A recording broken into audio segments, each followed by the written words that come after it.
Assalamualaikum warahmatullahi wabarakatuh. Bismillah, alhamdulillah, assalatu wassalamu ala rasulillah Sayyidina wa maulana Muhammad ibn Abdillah la nabiyya ba'dah wa ala alihi wa man tabi'ah minat dunya ilal qiyamah la haula wa la quwata illa billah amma ba'du. Lillahi ta'ala al-fatihah. A'udzu billahi minasyaitonir rajim. Bismillahirrahmanirrahim. Alhamdulillahi rabbil alamin. Ar-Rahmanir Rahim. Maliki yaumiddin. Iyyaka na'budu wa iyyaka nasta'in.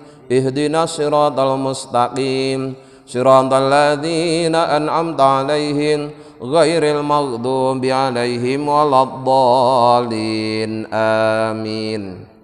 Hadirin ma'asyiral muslimin hafizakumullah. Malam ini akan kami bacakan penjelasan tentang hikmah pembatasan ibadah. Tentunya kita semua sudah tahu bahwa tugas utama kita hidup di dunia ini tiada lain adalah untuk beribadah kepada Allah. Maka kita harus berupaya seluruh aktivitas kita bernilaikan ibadah. Kemudian waktu-waktu yang Allah berikan kepada kita hendaknya juga diisi untuk beribadah atau beramal soleh. Ibadah itu pelaksanaannya itu ada yang ditetapkan waktunya, ada yang tidak. Umumnya ibadah yang dibatasi waktu itu adalah ibadah mahdhah atau yang dalam hukumnya itu ibadah fardu. Itu pelaksanaannya dibatasi oleh waktu. Misalkan dalam pelaksanaan rukun Islam yang 5 itu semuanya ada batas waktunya. Ya, mulai dari sholat, kapan mulai sholat, kapan akhir sholat. Kemudian kapan kita bayar zakat, kapan kita puasa, kapan kita berhaji. Kemudian pelaksanaannya juga dibatasi. Ada yang harus dilakukan sehari 5 kali, ada yang setahun sekali, ada yang seumur hidup sekali. Semuanya ada pembatasan-pembatasan. Ada juga ibadah-ibadah yang pelaksanaannya tidak terikat oleh waktu dan tempat, dan itu jenisnya jauh lebih banyak.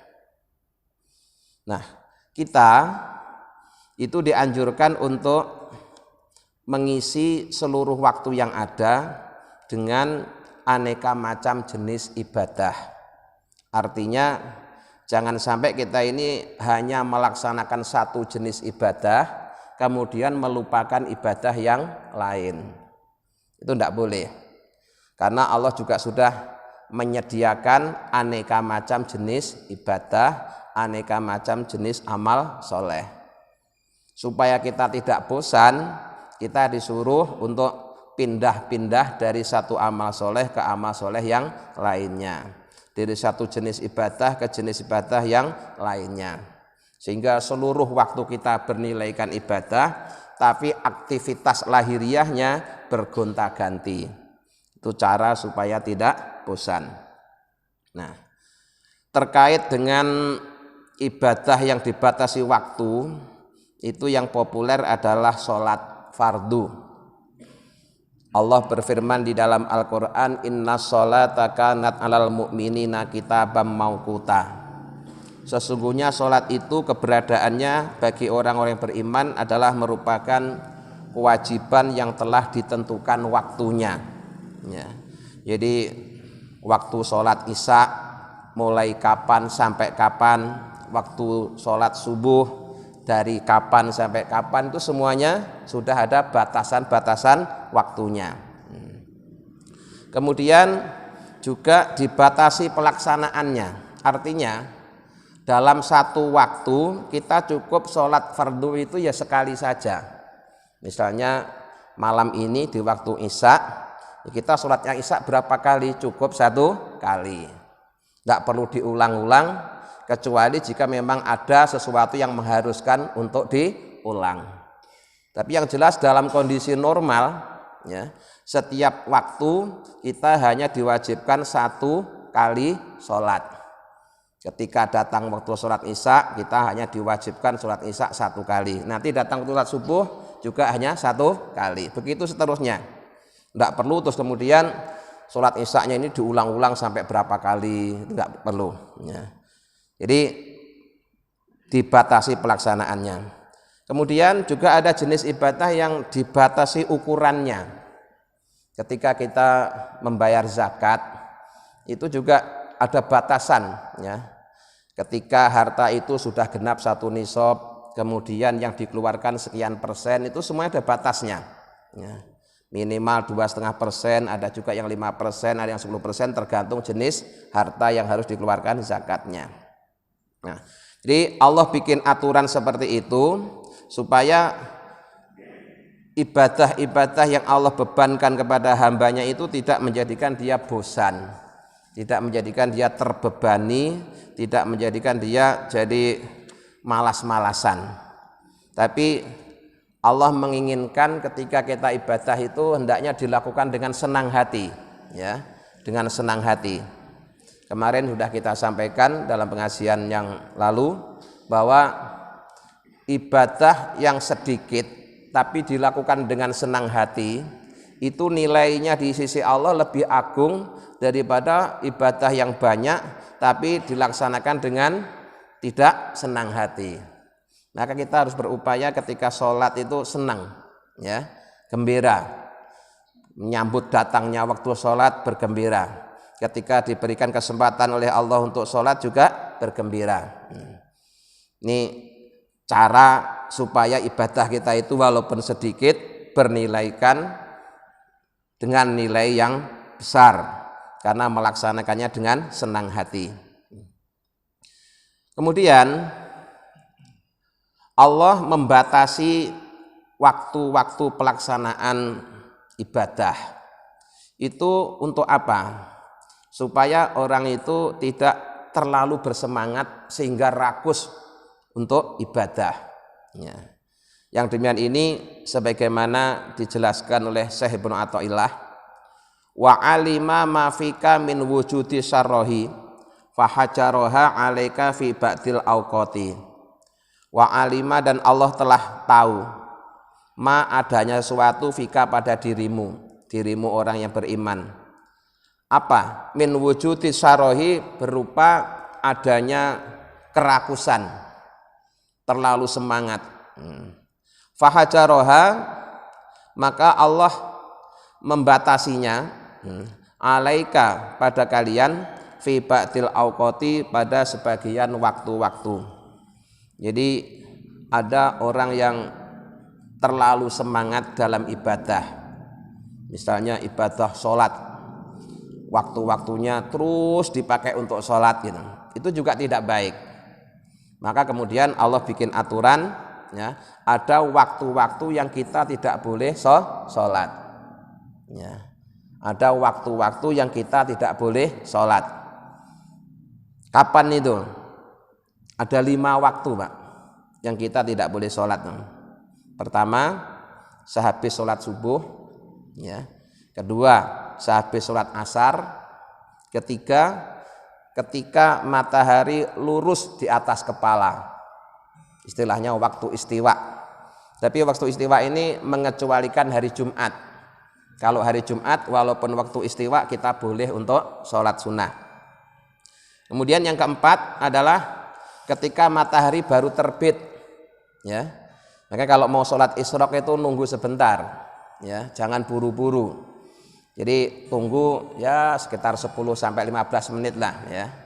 Jadi jangan matahari baru terbit langsung sholat, tapi nunggu matahari naik sedikit. Nah, kemudian yang kelima yaitu ketika matahari menjelang terbenam, ya, menjelang terbenam itu juga kita tidak boleh sholat kecuali ada sebab yang menyertai atau sebab yang mendahului. Sebab yang menyertai itu misalnya bersamaan dengan terbitnya matahari ada gerhana, terus kita sholat gerhana boleh, ya. Habis sholat subuh ada gerhana bulan misalnya juga boleh, karena ada sebab, ya, yang menyertai. Atau sebab yang mendahului, misalnya kita habis sholat subuh baru ingat kalau tadi malam belum sholat isya. Akhirnya sudah sholat subuh terus kita mengqadha sholat isya, itu ya boleh, karena ada sebab yang mendahului atau yang menyertai. Nah, jadi Allah membuat aturan di dalam sholat itu ada batasan-batasan waktu, bahkan ada waktu yang kita tidak boleh sholat tanpa sebab. Terlalu semangat dalam ibadah memiliki dampak buruk 3. Pertama yaitu mudah capek. Ya. Jadi orang kalau semangat ibadahnya terlalu menggebu-gebu itu biasanya tidak bisa istiqomah karena energinya cepat habis. Ya. Kemudian setelah capek terus dia meninggalkannya. Akhirnya jadi tidak istiqomah akibat terlalu bersemangat. Yang kedua, dia bosan, ya, jenuh. Sehingga ketika sudah jenuh, ibadah yang ringan itu menjadi terasa berat. Makanya kita tidak boleh terlalu bersemangat. Nah, jadi semangat itu harus di-manage supaya stabil, tidak sampai menggebu-gebu, kemudian setelah itu terus kapok, itu tidak boleh. Kemudian yang ketiga, dampak buruk yang ditimbulkan oleh terlalu semangat dalam ibadah itulah dia melaksanakannya tidak sempurna karena buru-buru. Nah, karena buru-buru. Maka sekali lagi Allah bikin aturan, ya, bahwa ada waktu-waktu yang kita tidak boleh sholat. Kemudian faidahnya, ya. Kalau tadi kan dampak buruk yang ditimbulkan oleh terlalu semangat. Sekarang faidahnya Allah bikin batasan waktu sholat itu apa? Itu ada 3. Pertama adalah man'us syarrohi, yaitu mencegah kerakusan. Itlau kanat mursalatan la waqa'at nafsu fiha ala wajhi syarrohi. Seandainya sholat itu tidak dibatasi waktu, terus orang itu sholat terus, maka bisa jadi nanti sholatnya itu karena didorong oleh nafsunya, ya, bukan karena cintanya kepada Allah, tapi sholatnya didorong oleh nafsu. Karena berulang kali kami sampaikan, namanya nafsu itu tidak hanya menghalangi orang ibadah, ada juga jenis nafsu yang mendorong orang untuk ibadah. Jadi nafsu yang ngajak ibadah, tapi kemudian nanti niat ibadahnya itu dibelokkan, ya, dibelokkan. Maka nafsu itu walaupun kelihatannya baik harus tetap dicurigai, ya. Jadi nafsu itu walaupun kelihatannya baik ngajak ibadah, ya, semangat, tetap harus dicurigai. Kenapa? Kalau kita tidak waspada, dia akan mencuri. Ya, mencuri keikhlasan kita, ya, akan mencopet.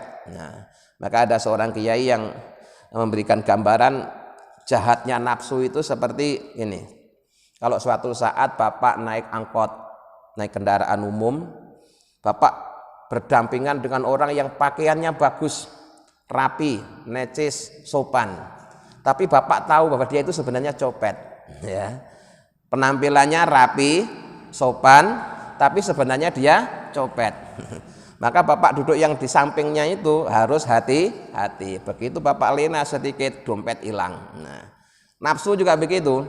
Nah, terkadang nafsu itu mendorong kita, memberi semangat kita untuk ibadah. Tapi ternyata nanti ujung-ujungnya itu ibadahnya bukan karena Allah. Nah, maka harus terlalu diwaspadai. Kemudian yang kedua, faidahnya Allah membatasi ibadah dengan waktu adalah supaya kita tidak menunda-nunda.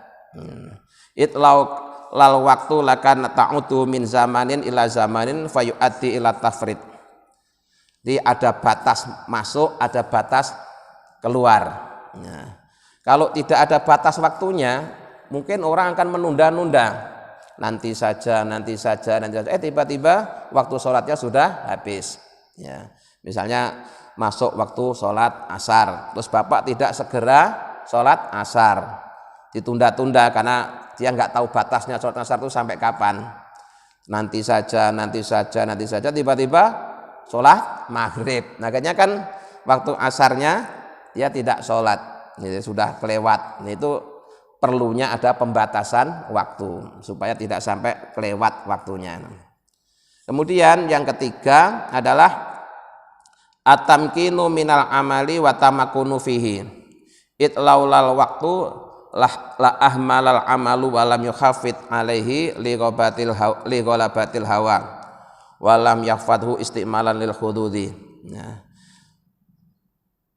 Allah membatasi pelaksanaan satu ibadah itu supaya kita ini bisa merencanakan, bisa memprogram, ya, dan nanti bisa melaksanakannya dengan sebaik-baiknya karena sudah disiapkan sebelumnya.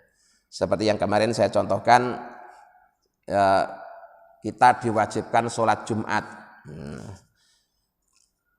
Allah menetapkan sholat Jumat itu dilaksanakan pada waktu zuhur di hari Jumat. Nah, sementara kita mungkin di hari Jumat itu masih asik bekerja, tapi karena tahu bahwa nanti jam 12 saya harus Jumatan, akhirnya jam 11 Bapak sudah istirahat, sudah persiapan untuk sholat Jumat. Nah, seandainya kok tidak ditentukan waktunya, pokoknya boleh sholat Jumat di hari Jumat, terserah waktunya kapan saja. Wah, itu repot, Pak. Ya. Nanti Bapak keasikan kerja, tahu-tahu waktu Jumatannya sudah habis atau sudah kelewat. Atau tiba-tiba datang waktu saatnya sholat Jumat, ternyata kita belum siap. Nah, maka sekali lagi Allah menetapkan waktu-waktu ibadah dan membatasinya supaya kita ini bisa mempersiapkan diri, ya, bisa mengerjakannya dengan sebaik-baiknya. Untuk apa? Ya. Liyakuna hammuka iqamata sholati la wujuda sholati. Allah mengatur waktu sholat itu supaya ketika kalian sholat itu kalian tidak sekedar sholat, tapi benar-benar mendirikan sholat. Ya. Jadi rahasianya Allah menetapkan waktu-waktu untuk sholat dan waktu-waktu yang tidak boleh untuk sholat itu supaya ketika kalian melaksanakan sholat itu benar-benar disiapkan segala sesuatu yang diperlukan untuk sholat. Artinya itu ya syarat rukunnya dipenuhi, ya sunnah-sunnahnya dikerjakan, sehingga tidak sekedar sholat tapi memang benar-benar sholat lahir dan sholat batin. Tidak hanya lahiriahnya tampak sholat tapi hatinya belum siap, ya.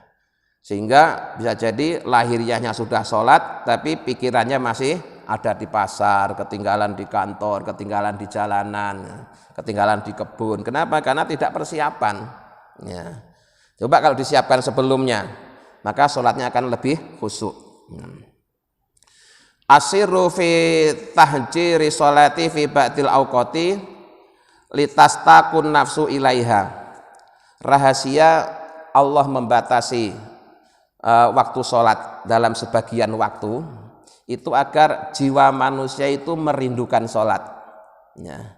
Watartahu dan merasa enak nyaman biha dengan sholat. Fayahsulu kemudian berhasil fiha dalam sholat apal khusyuk wal khuduru dan hadirnya hati, wa qurratul aini dan pandangan yang ceria, ya.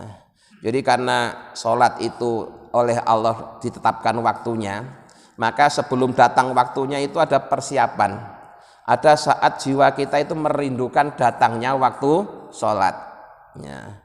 Dan ketika datang waktu sholat bisa mengerjakannya dengan senang hati karena memang dia sudah menunggu, sehingga ketika dia sholat itu benar-benar bisa khusyuk, ya. Baik khusyuk secara lahir maupun khusyuk secara batin. Kalau misalnya kita belum bisa khusyuk secara batin, paling tidak khusyuk secara lahir, ya. Khusyuk secara lahir itu bagaimana? Asalkan ketika kita sholat tidak melakukan gerakan di luar gerakan sholat dan juga tidak mengucapkan di luar ucapan sholat, itu secara lahiriah sudah disebut sholat yang khusyuk, ya. Orang-orang Indonesia itu rata-rata sholatnya lebih khusyuk secara lahiriah ya, dibanding dengan orang-orang lain di luar Indonesia. Itu kelihatan sekali kalau pas ibadah haji atau ibadah umroh. Orang-orang Indonesia itu sholatnya anteng, khusyuk, ya, lahiriahnya itu ya benar-benar tidak melakukan gerakan di luar gerakan sholat. Nah, soal hatinya ya bisa macam-macam, tapi lahiriahnya yang jelas sudah lebih khusyuk daripada misalkan saudara kita yang dari luar negeri itu ada yang sholatnya sambil sebentar-bentar betulin serban, tangannya bergerak-gerak, kadang di tengah-tengah sholat tiba-tiba pindah tempat dan seterusnya, macam-macam lah. Ya. Nah, orang Indonesia semuanya sholatnya tampak khusyuk secara lahiriah. Ya. Kalau khusyuknya batin yaitu sejak takbiratul ihram itu hatinya telah menghadap Allah Subhanahu wa taala. Ya, kadang menghadap, kadang lupa, kadang ingat dan seterusnya. Kalau kita itu bolak-balik, belum stabil. Bi khilafi ma idza kanat daimatan fiha fala tata'asyaku ilaiha. Berbeda halnya jika sholat itu tidak dibatasi waktunya, sholat terus gitu, maka jiwa kita itu menjadi tidak merindukan datangnya sholat, bahkan capek, ya, bahkan jenuh, karena dipaksa terus sholat. Ya. Dan kita ini manusia punya karakter kalau harus disuruh ngulang-ngulang perbuatan yang sama itu pasti akan bosan. Sebagaimana kita makan, kalau makanan itu satu jenis, satu rasa, setiap hari seperti itu kan juga lama-lama bosan. Walaupun bahannya sama, tapi kalau rasanya digonta-ganti, penyajiannya berubah-ubah, menjadi senang. Nah, sholat juga begitu, Pak. Ya, jadi Allah ada batasan-batasan waktu sholat itu supaya pas datangnya waktu sholat itu benar-benar dirindukan, sehingga dia merasa nyaman, merasa senang ketika menjalani ibadah sholat. Kalau dipaksa sholat terus, nanti dia malah tidak menikmati sholatnya. Barubama tamilu, bahkan dia akan menjadi jenuh. Fatuqi'uha ala ghairi tamamin, akhirnya dia melakukannya dengan tidak sempurna. Artinya cuma sekedar sholat. Wal maksudu minka harakatu qalbika la harakata jismika. Padahal ketika kita sholat itu yang dituju dari kalian adalah gerakan hati, bukan gerakan tubuh. Ya. Jadi ketika kita sholat itu yang menjadi penilaian Allah itu bukan gerakan tubuh, tapi gerakan hati. Tapi gerakan tubuh juga tetap penting, ya, tetap perlu.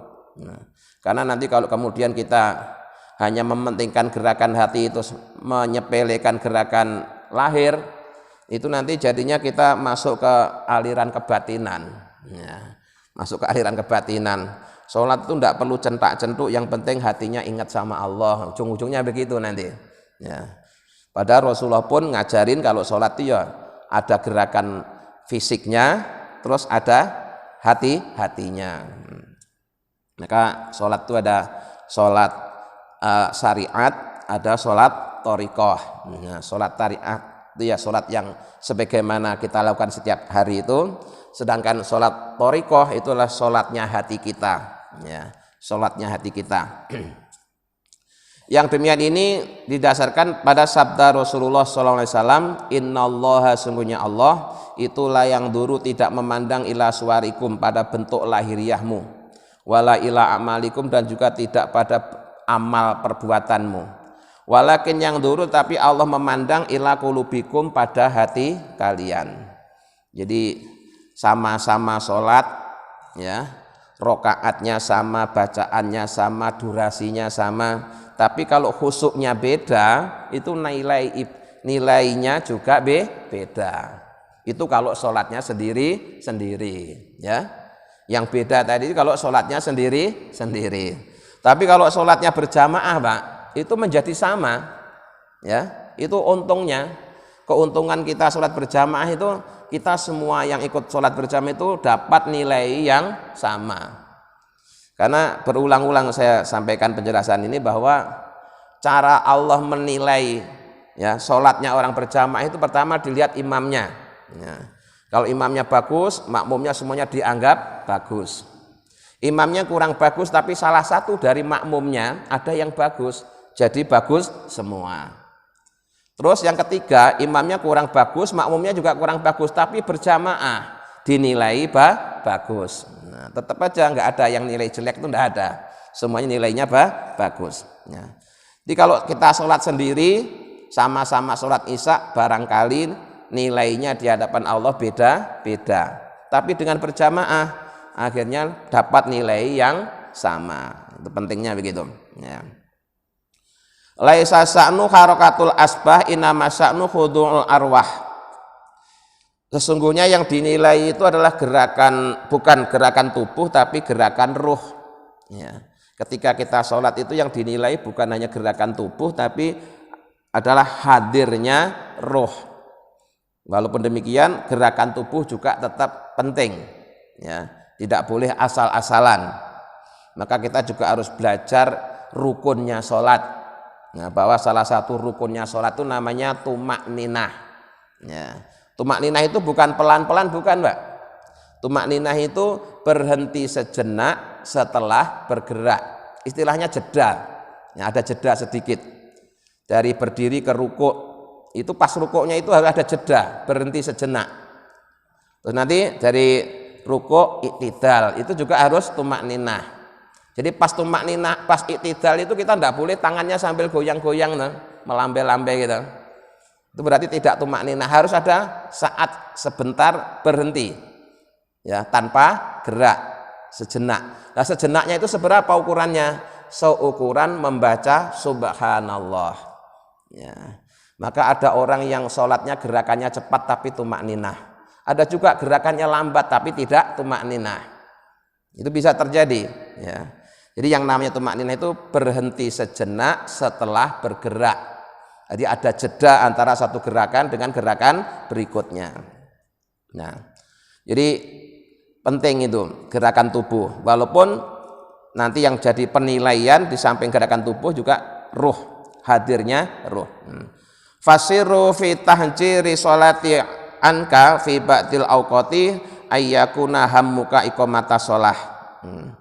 Adapun rahasia Allah membatasi sholat pada sebagian waktu itu supaya tujuan kalian, cita-cita kalian di dalam mengerjakan sholat itu bukan sekedar asal sholat, tapi benar-benar mendirikan sholat. Nah, mengerjakan sholat dengan mendirikan sholat itu apa bedanya? Wahwa itqanuha wal qiyamu bi huquqiha adh-dhahirati wal batinati. Yang dimaksud mendirikan sholat bukan sekedar mengerjakan sholat, itu adalah seseorang yang ketika sholat itu benar-benar memenuhi hak-haknya sholat. Nah, hak-haknya sholat itu apa saja? Dimulai dari syarat sahnya sholat. Ya. Pertama itu yang harus kita perhatikan adalah syarat sahnya sholat, bukan syarat wajib ya. Beda. Ya, sebelum syarat sah itu ada syarat wajib, tapi saya hari ini menjelaskan syarat sahnya saja. Nah, syarat sahnya sholat itu ada 5 Pak dalam ilmu fikih. Pertama harus suci dari hadas, baik hadas kecil maupun hadas besar. Hadas kecil harus dihilangkan dengan wudhu, hadas besar dengan mandi. Wudhu dan mandi pakai air. Kalau tidak ada air baru bisa tayamum. Nah, itu satu. Yang kedua suci dari najis. Apanya yang harus suci dari najis itu? Pertama tubuh kita, yang kedua pakaian yang kita kenakan saat sholat, yang ketiga tempat yang kita pakai untuk sholat. Itu harus suci dari najis. Nah, makanya ketika kita sholat, terus mungkin di saku celana kita ada dompet isinya duit, duitnya macam-macam. Itu kalau kita ragu apakah duit ini suci atau tidak, ya sebaiknya waktu sholat jangan dibawa, ditaruh di sampingnya lah ya.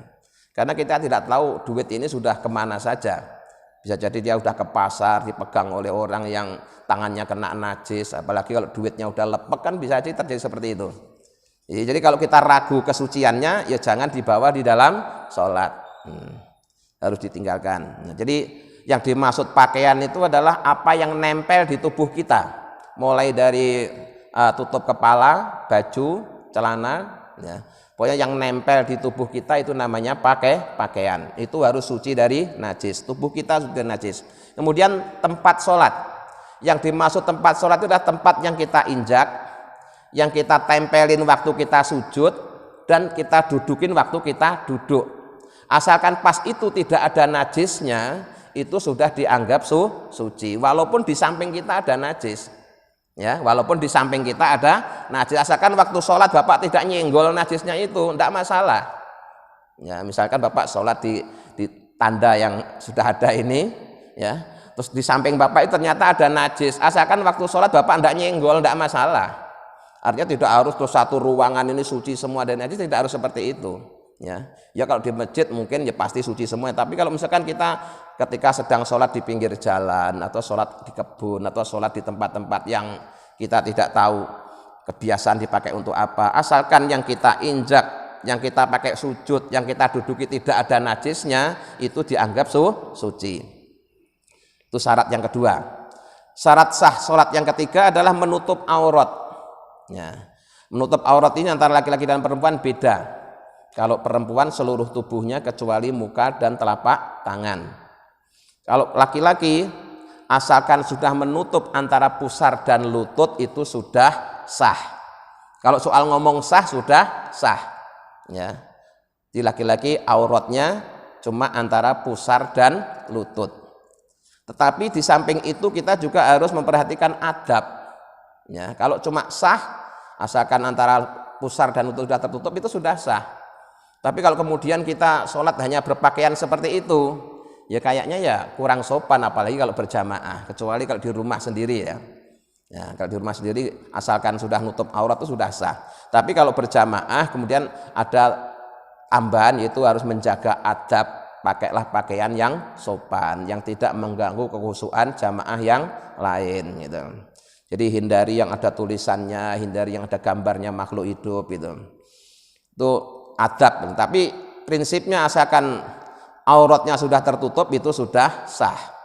Kemudian syarat yang dipakai untuk aurat itu pertama longgar sehingga lekuk-lekuk tubuh tidak tampak. Yang kedua itu tidak tembus pandang, tidak terlalu semriwing ya terlalu transparan.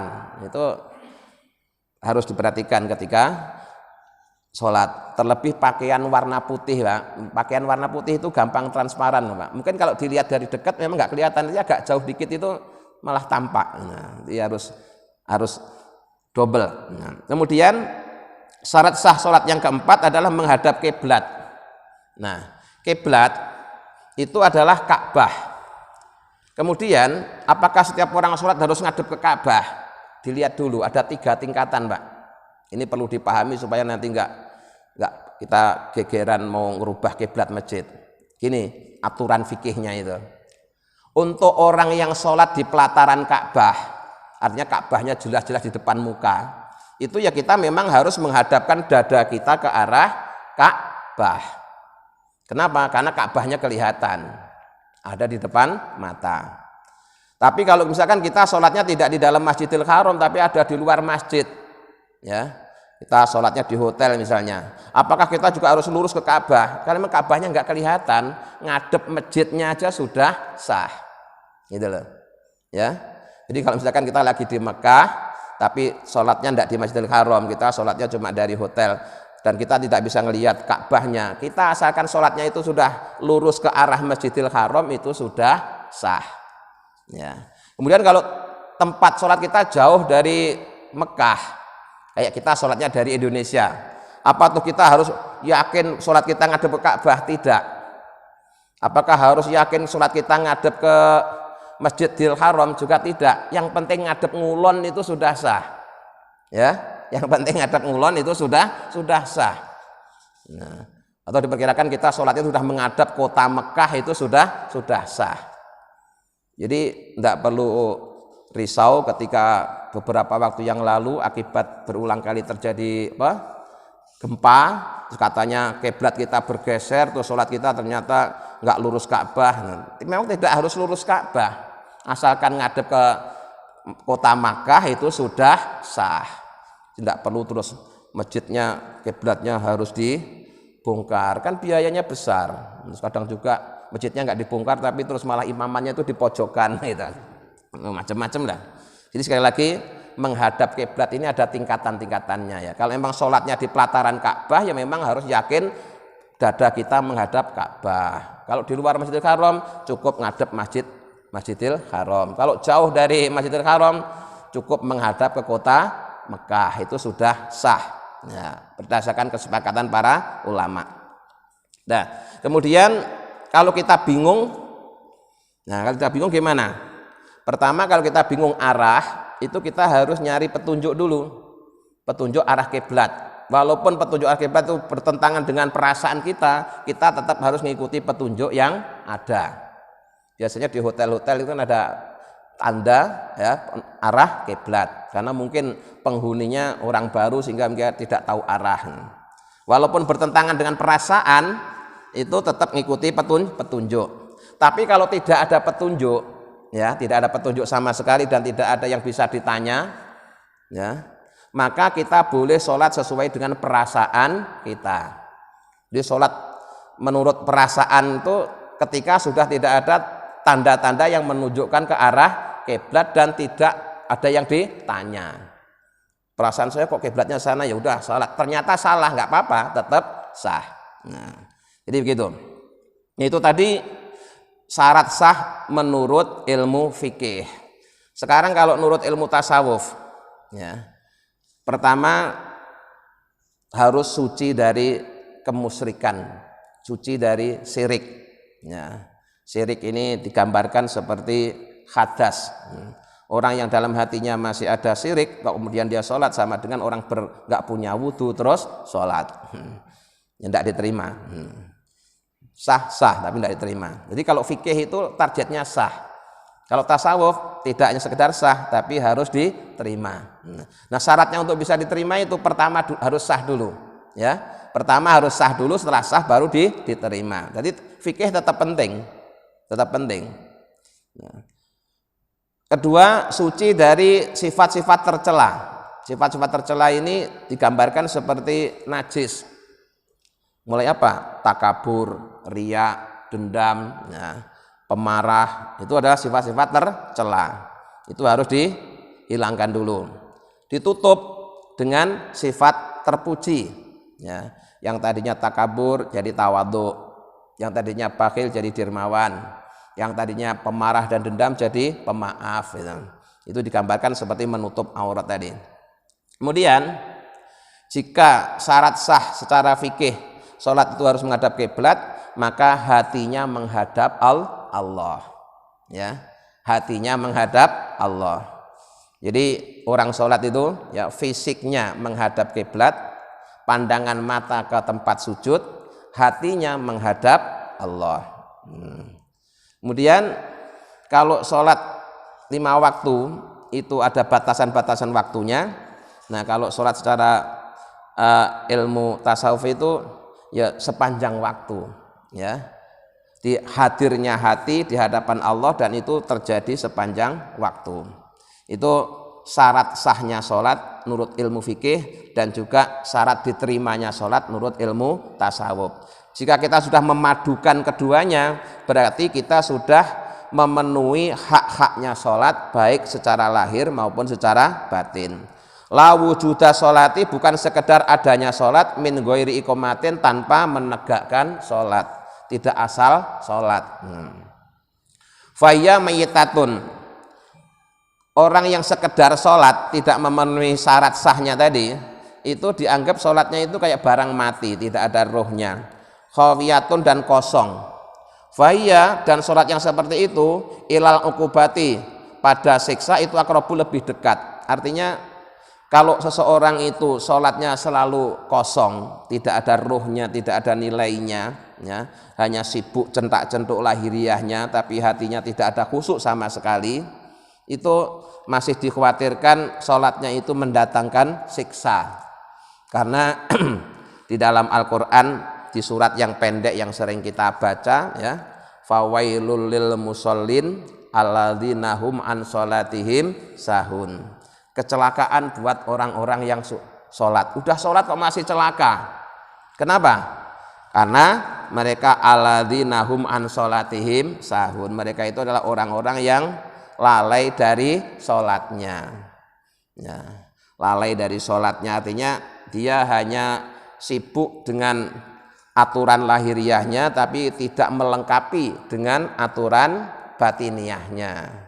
Maka supaya sholat kita itu benar-benar hidup, ya, ada rohnya, tidak hanya jasadnya, ya harus dilengkapi, ya, dilengkapi. Baik syarat sahnya maupun syarat diterimanya. Saya tambah sedikit. Qala Imamul Qusairi, telah berkata seorang ulama tasawuf generasi awal itu Imam Qusairi radhiyallahu anhu, semoga Allah meridainya, iqamatu sholati, yang dimaksud dengan mendirikan sholat adalah huwal qiyamu bi arkaniha, yaitu menegakkan sholat dengan rukun-rukunnya sholat, wa sunaniha, dan sunnah-sunnahnya sholat. Selain syarat sahnya dan syarat diterimanya juga diperhatikan rukun-rukunnya. Nah, rukun-rukun sholat itu Pak, itu ternyata kebanyakan berupa gerakan, bukan bacaan. Ya. Yang pertama itu ada 3 rukun yang pelaksananya bareng, yaitu berdiri, niat, dan takbiratul ihram. Allahu Akbar yang pertama itu, ya. Berdiri, niat, takbiratul ihram itu 3 rukun niat yang mengerjakannya bareng. Nah, ngangkat tangannya, sedekapnya itu sunnah. Yang wajib itu Allahu Akbarnya itu. Ya, Allahu Akbarnya itu yang wajib. Tapi ngangkat tangan kemudian sedekap itu hukumnya sunnah. Kemudian doa iftitah itu sunnah, baca ta'awud sunnah, baru membaca Fatihah mulai dari bismillah sampai waladhdallin itu termasuk rukun sholat. Terus baca amin itu sunnah, baca surat atau ayat sunnah. Kemudian setelah itu angkat tangan mau ruku, angkat tangannya sunnah, rukuknya fardu atau rukun sholat. Nah, ketika kita ruku itu harus tumakninah, berhenti sejenak seukuran membaca subhanallah, jeda. Ya. Tumakninah dalam ruku itu rukun sholat, rukuknya rukun sholat, tapi bacaan di dalam ruku itu sunnah. Ya. Makanya bacaan dalam ruku itu bisa beda-beda. Ya, karena apa? Emang itu statusnya sunnah. Yang penting baca tasbih. Dan nanti i'tidal itu angkat tangannya sunnah, tapi i'tidalnya rukun sholat. Bacaan dalam i'tidal itu sunnah, tapi itu makninahnya dalam i'tidal itu rukun sholat. Begitu seterusnya. Nanti sujud juga begitu. Ya, ketika kita sujud itu harus menempelkan 7 anggota tubuh, Pak. Ya, sempurnanya orang sujud itu menempelkan 7 anggota tubuh. Mulai dari jidat atau batuk ini, kemudian 2 telapak tangan, ya udah 3, ditambah lagi 4 dan 5 yaitu lutut, kedua lutut. Kemudian 6 dan 7 itu ujung jari-jari kaki. Itu harus nempel di tempat sujud, itu sujud yang sempurna. Ada 7 anggota tubuh yang harus nempel. Nah, jadi itu, ya. Kemudian bacaan dalam sujud, bacaan duduk antara 2 sujud itu semuanya sunnah. Nanti baru ada lagi rukun dalam bentuk bacaan itu tahiyat akhir. Tahiyat awal itu juga sunnah. Ya. Doa kunut juga sunnah. Nah, banyak. Kemudian nanti setelah tahiyat awal yang termasuk rukun bacaan lagi adalah salam pertama. Salam kedua sunnah. Ya. Nolehnya, noleh kanan, noleh kiri itu juga sunnah. Banyak sunnahnya, Pak. Ya. Di rukun-rukun sholat itu kebanyakan tidak dalam bentuk bacaan, tapi dalam bentuk gerakan. Ya, dalam bentuk gerakan. Nah, itu dipenuhi semua. Yang namanya menegakkan sholat itu selain yang rukun juga yang sunnah. Kemudian dalam ilmu fikih sunnah sholat itu dibagi jadi 2, ada sunnah ab'ad, ada sunnah hayat. Nah, sunnah ab'ad itu kalau ditinggalkan nanti disunahkan lagi sujud sahwi. Nah, kalau sunnah hayat kalau ditinggalkan tidak usah sujud sahwi. Nah, kemudian tahiyat awal, terus baca doa kunut dalam subuh, baca doa kunut dalam surat witir di separuh yang akhir bulan Ramadan itu hukumnya sunnah ab'ad. Ya, sunnah ab'ad. Ditinggalkan ya sah sholat subuhnya. Tapi bagi yang sudah terbiasa disunahkan sujud sahwi kalau dia lupa tidak baca kunut. Tapi kalau dari awal memang niatnya tidak kunut ya tidak usah sujud sahwi. Karena memang itu bukan rukun sholat. Nah, setelah syarat sahnya dipenuhi, rukun sunnahnya dipenuhi, summal ghaibatu an suhudiha bi ru'yati man yusolli lahu. Kemudian ya, ini setelah aturan fikihnya dipenuhi, kemudian orang yang sholat tadi jangan memandang sholatnya itu muncul dari usahanya, tapi dia harus sadar bahwa dia bisa sholat itu karena ditolong oleh Allah. Sehingga bukan saya bisa sholat, tapi saya dipisahkan sholat oleh Allah, sehingga sholatnya menjadi ikhlas. Karena dia menyadari sholatnya itu tidak murni hasil usaha dia sendiri, tapi merupakan pertolongan dari Allah. Itu baru namanya menegakkan sholat. Nah, mudah-mudahan dengan bimbingan Allah kita bisa mengamalkannya. Amin ya rabbal alamin. Allahumma sholli ala sayyidina Muhammad wa sallam. Alhamdulillahi rabbil alamin. Allahumma inna nas'aluka imanan da'ima yaqinan shadiqa wa qalban khashi'an lisanan dzakira wa rizqan halalan wa ilman nafi'atan sholihah. Rabbana atina fid dunya hasanah wa fil akhirati hasanah wa qina adzabannar. Subhana rabbika rabbil izzati amma yasifun wa salamun alal mursalin walhamdulillahi rabbil alamin. Assalamualaikum warahmatullahi wabarakatuh.